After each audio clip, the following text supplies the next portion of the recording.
नमस्ते दोस्तों, आज के वीडियो में हम बात करेंगे विलास ट्रांसकोर लिमिटेड कंपनी के बारे में। ये कंपनी ट्रांसफार्मर सेक्टर में काम करती है, ट्रांसफार्मर बनाने का। और इनके पास एक काफ़ी अच्छी टेक्नोलॉजी आ गई है जिससे कि इनके जो ट्रांसफार्मर है हाई इलेक्ट्रिसिटी को जब वो ट्रांसफॉर्म कर रहे होते हैं लो में या लो से हाई में भी, तो उसके उस प्रोसेस के दौरान भी वो ठंडे रहते हैं। इन्होंने एक टेक्नोलॉजी डेवलप करी है, मैं उसका एक बारी नाम आपको देकर बताता हूँ। नैनो क्रिस्टलाइन करके एक इन्होंने टेक्नोलॉजी डेवलप करी है, जिससे होता है क्या है कि इनके जो ट्रांसफार्मर है वो हाई वोल्टेज के अंदर भी काम करते हुए अपने आप को कूल रखते हैं, ठंडे रखते हैं, और साथ में मैग्नेटिक्स का भी यूज़ करते हैं। कंपनी की सेल्स ग्रोथ लगभग 70 से 80% मैनेजमेंट ने बताई है। मुझे काफ़ी अच्छी लग रही है। चार्ट डाउन ट्रेंड में है और देखते हैं इन डिटेल कि इस कंपनी में हो क्या रहा है। तो पूरे सेक्टर के बारे में बात नहीं करेंगे, लेकिन इस कंपनी के बारे में बात करेंगे इन डिटेल, और लास्ट में वीडियो के एक बारी कंपैरिजन करके देख लेंगे कौन सी कंपनी का सेल्स ग्रोथ कैसा है, चार्ट कैसा है, मैनेजमेंट की कमेंट्री कैसे है। चलिए शुरू करते हैं। आई नो मैंने थोड़ा सा टाइम ज़्यादा ले लिया। तो ये जो कंपनी है इसके बारे में डिस्कस कर लेते हैं। ये कंपनी अपनी बता रही है कि इंडिया की थर्ड लार्जेस्ट, बता रहे हैं ये कि इंडिया जो है वो दुनिया की सबसे बड़ी और तीसरी largest electricity producer and consumer बनने वाली है, ऑलरेडी उस रास्ते पे चल रही है। अब इस दौरान हो क्या रहा है कि हमारा जो अर्बनाइजेशन है, हमारे जो टीयर 3 टीयर 4 सिटीज़ हैं वो कन्वर्ट होके शहर बन रहे हैं। जो गांव इलाके, कस्बे इलाके, वो शहर बन रहे हैं और काफ़ी सारी वहाँ पे रिक्वायरमेंट आ रही हैं। उसके अलावा रिन्यूएबल एनर्जी ज़बरदस्त ग्रोथ आ रही है। क्यों हो रहा है सारा? इंडिया में बड़े बड़े डेटा सेंटर आ रहे हैं, आपने देखा होगा, ठीक है। डेटा सेंटर के जहाँ पे भी जाएंगे वहाँ पे उनको पावर की ज़रूरत पड़ेगी। डेटा सेंटर की पावर के साथ बड़ी बड़ी कैपेसिटी आ रही है, कंपनी आ रही है, फैक्ट्रीज आ रही है, उनको चलाने के लिए बिजली की ज़रूरत बहुत ज़्यादा पड़ेगी। और आपको पता है जैसे जैसे कंट्री डेवलप होती है तो उसकी कंजम्पशन की जो ज़रूरत है बिजली की, इलेक्ट्रिसिटी की, वो बहुत ज़्यादा होती है। एक सिंपल भाषा में कहा जाता है, जो भी इंडस्ट्री, जो भी कंट्री या रेस ज़्यादा इलेक्ट्रिसिटी, ज़्यादा एनर्जी का इस्तेमाल करती है, वो उतनी ज़्यादा डेवलप होती है, उसकी डिमांड बढ़ती चली जाती है। ये थोड़ा साइंस से था, लेकिन मैंने यहाँ पे चेप दिया। अब इसकी वजह से हमारी जो डिमांड है वो लगातार बढ़ रही है पावर इंफ्रास्ट्रक्चर के ऊपर। पावर इंफ्रास्ट्रक्चर को चलाने के लिए आपको बड़ी बड़ी तारें चाहिए, ये वो सब चाहिए, अगड़म दगड़म। लेकिन हम बात करेंगे अपने ट्रांसफार्मर की। ट्रांसफार्मर में ज़रूरत पड़ती है आपको, जब बिजली बनती है वहाँ से लेके आपके घर ला के और उसको कन्वर्ट करके आपको देने के लिए ट्रांसफार्मर की ज़रूरत पड़ती है हर जगह। अब इस कंपनी के बारे में बात करते हैं। 1996 में यह कंपनी फॉर्म हो गई थी और बेसिकली ये मेन जो काम करते हैं मैन्युफैक्चरिंग ऑफ ट्रांसफार्मर, और ट्रांसफार्मर के अंदर लगने वाले जो मेन कंपोनेंट्स हैं, कॉइल हो गया, मैग्नेट हो गया, क्रिस्टलाइन करके एक इन्होंने टेक्नोलॉजी डेवलप करी है जिससे कि इनका ट्रांसफार्मर ठंडा रहता है ड्यूरिंग जो हाई वोल्टेज का काम होता है। जब जब सोलर पैनल जहाँ पे बड़े बड़े प्लांट लगे हुए हैं या थर्मल एनर्जी जहाँ पे बनती है, तो उसको कन्वर्ट तो करना पड़ता है ना किसी न किसी ट्रांसफार्मर के थ्रू। स्पेशलिटी ट्रांसफार्मर भी बनाते हैं और इनका जो ऑफिस है वो वडोदरा गुजरात में ये इनका ऑफिस है, वहाँ लेके बैठे हुए हैं। अब इनके कुछ सेगमेंट हैं जिनमें ये काम करते हैं। एक तो है इनका GRO मदर कॉयल, फिर CRGO स्लिटेड कॉयल, टोरो टोरो मैं नाम नहीं पढ़ पा रहा हूँ, I am sorry, toroidal core high voltage, मिनिटेन कोर, वोंड कोर, और CRGO stacked assemble core, toroidal core, core coil assembly, radiator, और nano crystalline core. Nano crystalline core इनका जो लेटेस्ट है जो कि इनको ठंडा रखने में मदद करता है। और रेडिएटर तो आपको पता ही है, रेडिएटर भी आपको मदद ठंडा करने, ट्रांसफार्मर को हाई इंटेंसिटी में जब काम करता है उसको ठंडा रखने में मदद करता है। देखते हैं कि और ओवरऑल आपको पता है कि ट्रांसफार्मर सेक्टर आने वाले टाइम में एक बड़ा परफॉर्मेंस करेगा, क्योंकि जितनी भी बिजली बन रही है इंडिया में, आपको पता है कि 200 से 250 मेगावाट गीगावाट की एनर्जी की रिक्वायरमेंट आज की डेट में है, जिसको कि गवर्नमेंट पुश करके 500 गीगावाट तक की जो कैपेसिटी है वहाँ तक लेके जाना चाहती है। अब वो बिजली चाहे सोलर से बने, डैम से बने, थर्मल से बने, विंड से बने, अब उस इलेक्ट्रिसिटी को वहाँ से उठा के आपके इंडस्ट्रियल इस्तेमाल के लिए, कमर्शियल के लिए, घर के रेजिडेंशियल के लिए लाने के लिए आपको ज़रूरत पड़ेगी ट्रांसमिशन की, लाइन को लाने के लिए, और उस फिर वोल्टेज को कन्वर्ट करा जाता है।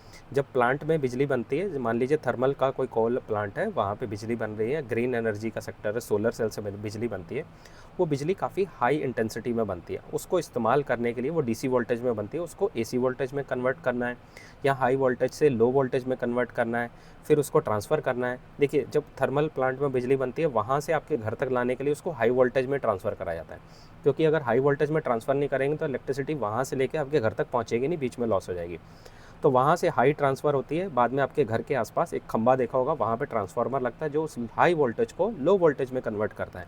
जो आप ये 220 240 वोल्ट का टीवी चलाते हैं, पंखा चलाते हैं, मोबाइल चार्जर, कोई भी आपकी जो आइटम्स है घर में आप चलाते हैं, तो वो ट्रांसफार्मर उस बिजली को ट्रांसफॉर्म करता है, बदलता है, बस यही है। ये इसकी रिक्वायरमेंट है। और इतना बड़ा इंडिया में इलेक्ट्रिसिटी का जो पावर जनरेशन का सेगमेंट आने वाला है, बूम आने वाला है, तो ट्रांसफार्मर की ज़रूरत तो पड़ेगी पड़ेगी। अब इस सेक्टर में काफ़ी सारी कंपनी है, ट्रिल है, शिल्चर है, सुप्रीम है, यश हाई वोल्टेज है, क्वालिटी पावर इलेक्ट्रिकल्स है और ये विलास। अब इनके जो रेवेन्यू आए हैं उसके बारे में थोड़ा सा बात करते हैं। रेडिएटर वाला जो सेगमेंट है वहाँ से 30 से 35 करोड़ आया। नैनो क्रिस्टलाइन वाला जो सेगमेंट है 50 से 60 करोड़ आया। मैनेजमेंट ने इसका बताया कि इसको हम किलो में या फिर किलो वाट में काउंट कर सकते हैं, लेकिन ज़्यादा आसान रहेगा कि हम आपको करोड़ के अंदर ही बता दें। और जो रिमेनिंग है इनका वो लेमिनेशन वाला जो बिज़नेस है वहाँ से आता है इनको। कैपेसिटी के बारे में बात कर लेते हैं। अब इनके पास जो करंट कैपेसिटी है वो 12,000 मेट्रिक टन की है, उसको बढ़ा के इन्होंने 36,000 मेट्रिक टन तक लेके गए। इन्होंने ग्रीन फील्ड करें 3 यूनिट्स, नई 3 फैक्ट्री बिठाई है वडोदरा में, जो कि एक्सपांड कर रही हैं। CRGO रेडिएटर वाला जो सेगमेंट है जो पार्ट्स बनाता है उसके अंदर, और नैनो क्रिस्टलाइन लाइंस को ये और ज़्यादा स्पीड से बढ़ा पाएंगे। और इनका जो कमर्शलाइजेशन है वो ऑलरेडी हो चुका है 2025 में, जुलाई के महीने में ये ऑपरेशनल चालू हो चुके हैं और ये धड़ाधड़ बना रहे हैं। यूटिलाइजेशन का और ऑर्डर बुक इन्होंने बताया कि 100% यूटिलाइजेशन पे इनके प्लांट चल रहे थे जो पुराने वाले थे, अब नए वाले बिठा के यहाँ से नई सेल्स ग्रोथ आएगी। और कैपेसिटी जो नई वाली बिठाई है वहाँ पे 50% लगभग ये इस साल में उसका यूटिलाइजेशन ले जाएंगे। और ऑर्डर बुक आज की डेट में इनके पास लगभग 45 से 60 दिन का पड़ा हुआ है इनके पास। ऑर्डर बुक भी अच्छा दिख रहा है मुझे यहाँ पे। अब इंडस्ट्री के जो मेन बड़े बड़े क्लाइंट हैं, इनके बड़े बड़े क्लाइंट कौन कौन से हैं? वोल्टास है, इलेक्ट्रोथर्म है, एटलस है और शिल्चर है। ये इनके बने हुए प्रोडक्ट्स खरीदते हैं, आइटम्स खरीदते हैं, क्योंकि शिल्चर भी मैन्युफैक्चरिंग करता है ट्रांसफार्मर की। इसमें से कई जो कंपोनेंट्स हैं ये सारे के सारे बड़े क्लाइंट इनसे ले लेते हैं। अब ये सेक्टर कहाँ कहाँ पे इस्तेमाल होते हैं? रिन्यूएबल एनर्जी में इस्तेमाल होता है, EV चार्जिंग में भी इस्तेमाल होता है इनका, ठीक है। तो यहाँ पे इनके बेसिकली ज़्यादा, यहाँ जहाँ पे भी कहीं बड़ी फैक्ट्री बैठती है वहाँ इनके आ जाता है। जैसे आपको पता गुजरात में बहुत सारी इंडस्ट्री है, दिल्ली में है, नोएडा में है, हरियाणा में है, तो वहाँ जगह जगह ट्रांसफार्मर की ज़रूरत पड़ती है। ये तो मैंने इंडिविजुअल आपको एग्जांपल दिया। जो बड़ी बड़ी फैक्ट्रीज आती हैं, इंडस्ट्रीज़ आती हैं ना, जैसे शहर की शहर ही इंडस्ट्री बन जाती है, तो वहाँ पे इनकी ज़रूरत पड़ती है। अब गवर्नमेंट सपोर्ट भी इनको मिल रही है, 30% इनको बजट बढ़ाया गवर्नमेंट ने, और 100% इनको गवर्नमेंट की तरफ से परमिशन मिल गई FDI की, ठीक है। तो बाहर से जो फॉरेन डायरेक्ट इन्वेस्टमेंट आती है वो डायरेक्टली इनके अंदर लग सकती है और अपने बिज़नेस को बढ़ा सकते हैं, कोई टेंशन नहीं है। तो थोड़ा सा मार्केट के बारे में अगर बात कर ले, मार्केट क्या है इनका। अब इंडिया का जो पावर जनरेशन है वो अप हो रहा है हर साल 7 से 8% इंडिया में पावर जनरेशन। क्या मतलब है इसका? पिछले साल अगर 100 गीगावाट बिजली प्रोड्यूस करी तो अगले साल 107 गीगावाट। ये ओवर सिंप्लीफाई करके आपको बता रहा हूँ, लेकिन ओवरऑल जो इंडस्ट्री है वो स्पीड से बढ़ रही है। लेकिन गवर्नमेंट का टारगेट है ऑन एन एवरेज 230 से 250 गीगावाट। आज की डेट में पीक डिमांड है इंडिया की, लेकिन गवर्नमेंट चाह रही है 2030-40 तक, आई थिंक 30 है शायद, अगर टू बी एग्जैक्ट, तो इसको 500 गीगावाट लेके जाएंगे। नहीं, आई एम सॉरी, 2040 तक इसको 500 गीगावाट तक लेके जाना चाह रहे हैं, ठीक है। अब जो विलास का शेयर है इस मार्केट के अंदर 3% है, और इसको ये डबल करना चाह रहे हैं, यहाँ से 5 से 6% करना चाह रहे हैं। मैनेजमेंट ने जो कमेंट्री गाइडेंस करी है उसमें रेवेन्यू को 600 करोड़ लेके जाना चाहते हैं। इनका करंट रेवेन्यू एक बारी मैं देख लेता हूँ क्या चल रहा है।